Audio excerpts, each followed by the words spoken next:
Cindy Cox.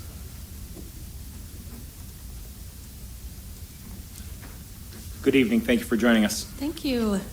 Good evening. I wanted to bring something up that was brought to my attention this last week from another parent since our last meeting. This mom has a child at one of Midland's middle schools. She called me with a concern about something that happened with her daughter. Her daughter was invited by a staff member at the middle school to attend an after-school club meeting. Her daughter was told, quote, "You'd be a perfect fit. Please come, it will be fun, and we are having snacks." Her daughter arrived home so excited that she had been invited by a staff member. She felt so special. She was excited that they were going to have snacks and have something fun to do after school. My friend didn't know what club it was, as the middle schools don't send out a list of clubs and meeting times to parents, but decided to let her daughter attend because she was so excited and looking forward to it. So when she went to pick up her daughter Friday after the club meeting, she found out it was the Alphabet Safe Space Club that she had attended.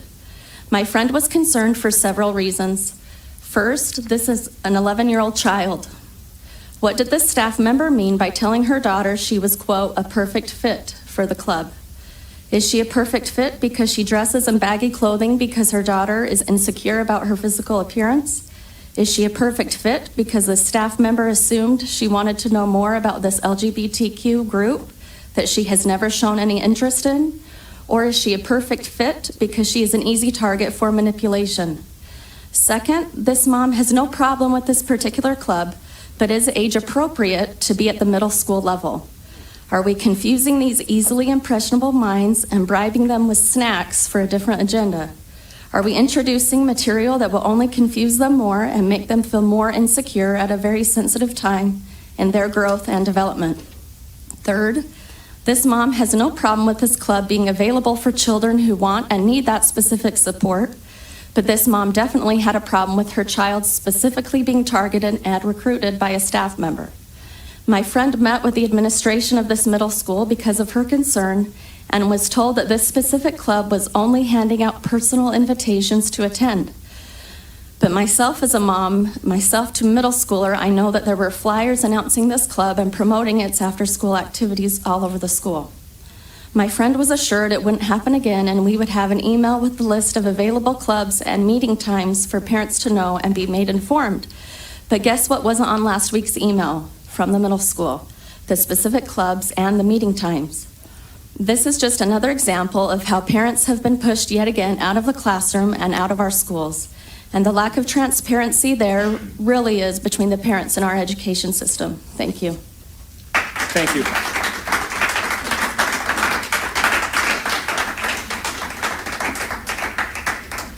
Lisa Hanson.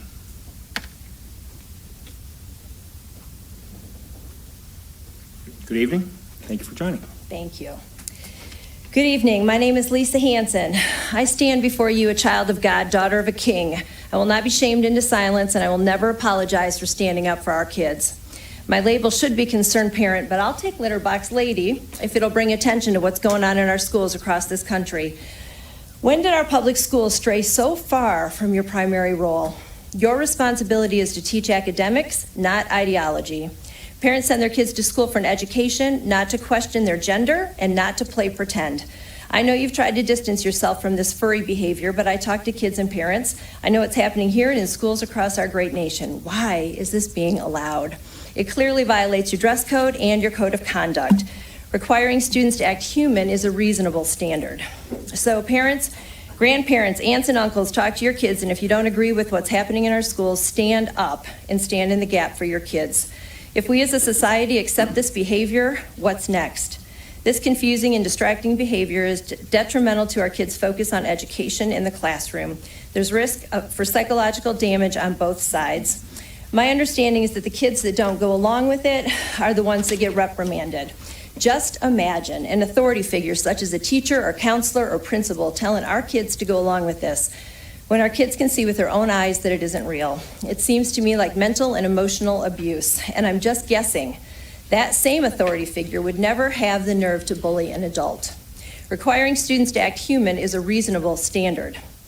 We keep hearing the experts say, well, I'm here to make it very clear that parents are the experts when it comes to our kids. and your focus should be on academics, not ideology. Last I checked, these are public schools, not government schools, right? Requiring students to act human is a reasonable standard. I don't know why this is being allowed, and I don't know who is behind this agenda, but as I learned from the Midland Daily News, everyone is entitled to their opinion. So my opinion is that there must be funds attached, but I'm just a single mom with minimal time to research, so I hope that someone will get to the bottom of this. I've stated at previous board meetings that our leadership has failed us at every level for this to come down to parents and school boards across this country. Why haven't our leaders in Lansing stood up for our kids, or our leaders in DC?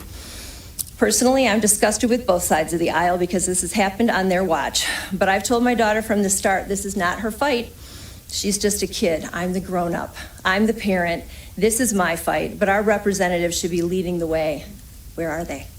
So I'll say it again. Talk to your kids, your grandkids, your nieces and nephews. Find out what's going on in our schools, and if you don't agree, stand up and stand in the gap for our kids because they all deserve better. Thank you. Thank you.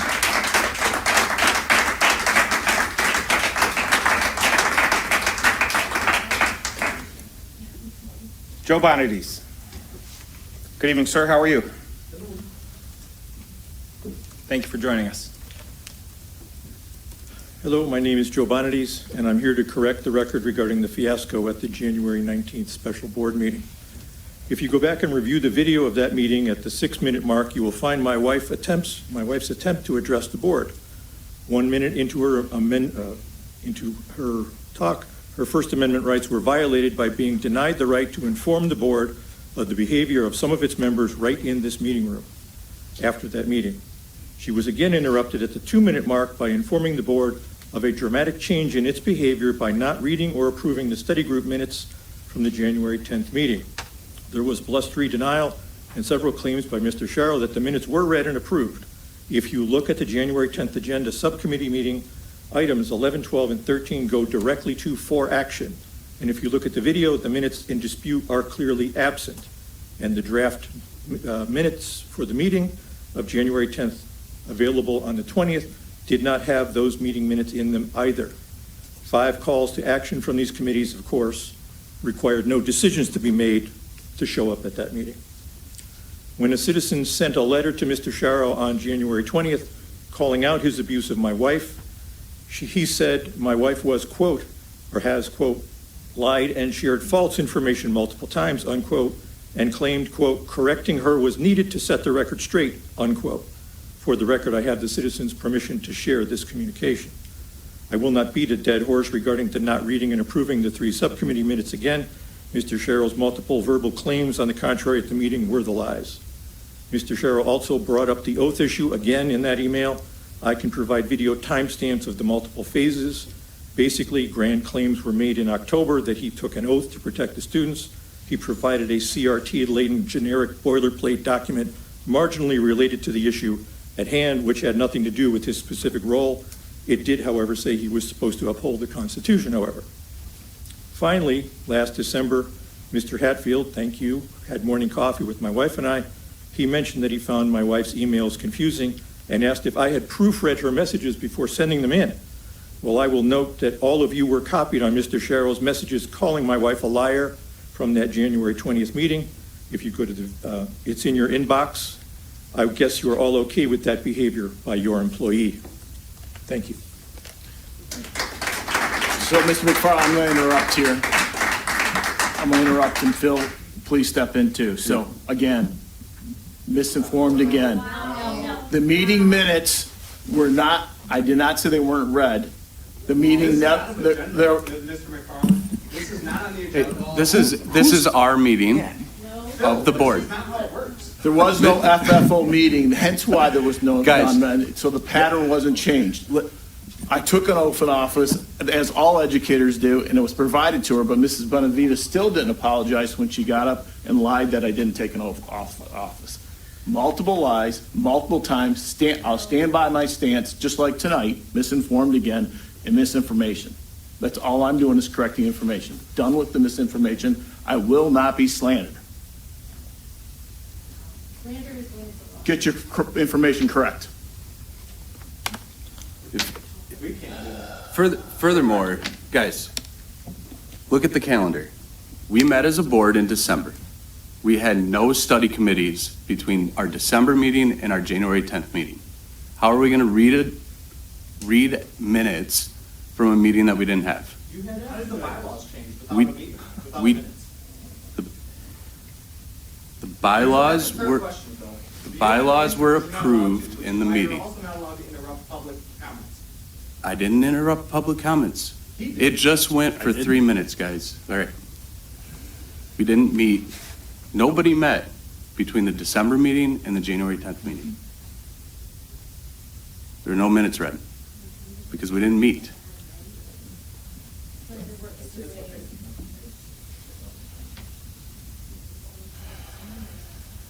We are. Matt Busick.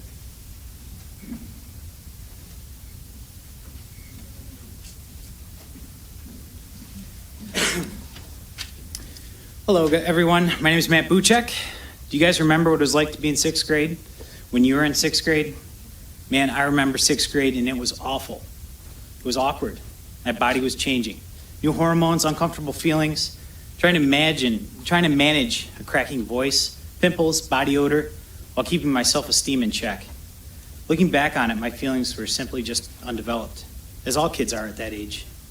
In sixth grade, there's probably no other time in a life where children, in general, are more susceptible to grooming and manipulation. New school, new friends, new opinions, new changes, and that was without COVID.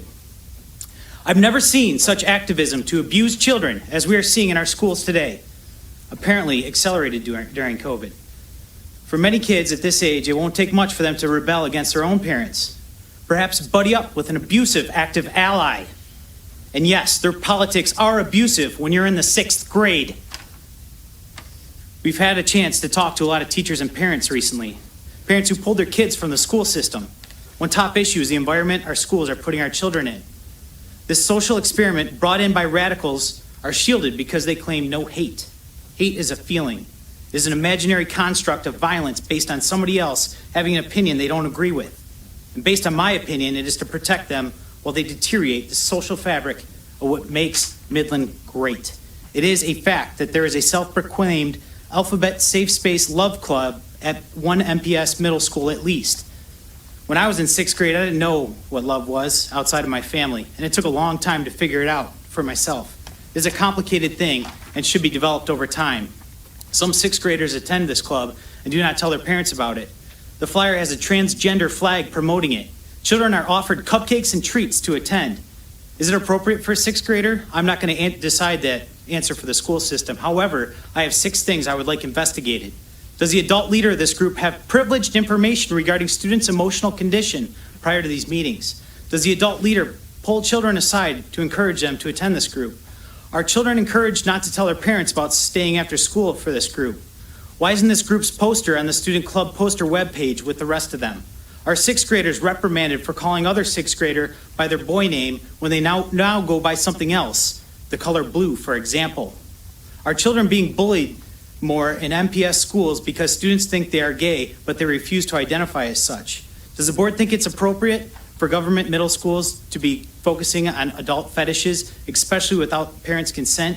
Regardless if this is a student-organized club, what does the sixth grader know about transgender or even love shared outside of their family? I already have the answers to these 6 questions I asked earlier. I need you guys to find out and act. Thank you.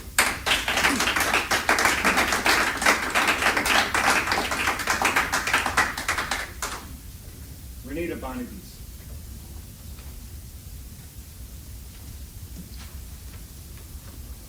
Good evening. Good evening. My name is Renita Bonides. I must follow up to that January 19th special meeting where only 3 of us were present while I spoke. I was stopped from speaking by the president, and I quote, "This is not the forum to personally attack the board members. If you have something to say, that's fine, but I will not allow you to attack everybody personally." Per your own bylaws on public speaking, the presiding officer may interrupt, warn, or terminate a participant's session when they make comments that are repetitive, obscene, and/or comments that constitute a true threat. My comments didn't fall in any of those categories. Thus, I should not have been interrupted once, much less twice. As elected officials on this board, I am indeed allowed to address concerns I have. Where else can I let others know what is happening? I don't have the ability to send out a communique to the district. The fact that my comments about my personal interactions with a few of the school board members was labeled as an attack is in some ways quite comical. John Lauterbach sat there smiling in agreement while I was saying these things. He didn't seem to view it as an attack. However, just a day later, on January 20th, there was a communique that was sent out to the district about the litter boxes. It was put on Sharrow's and MPS's Twitter feeds, also on the Midland City Police Scanner page on Facebook. Not sure if it was implying there was something criminal that had been done or why it was there. Just to show, these are the graphics. This is just what happened to that little communique as it went worldwide. That was viewed over 3 million times, and that's just the ones I can track.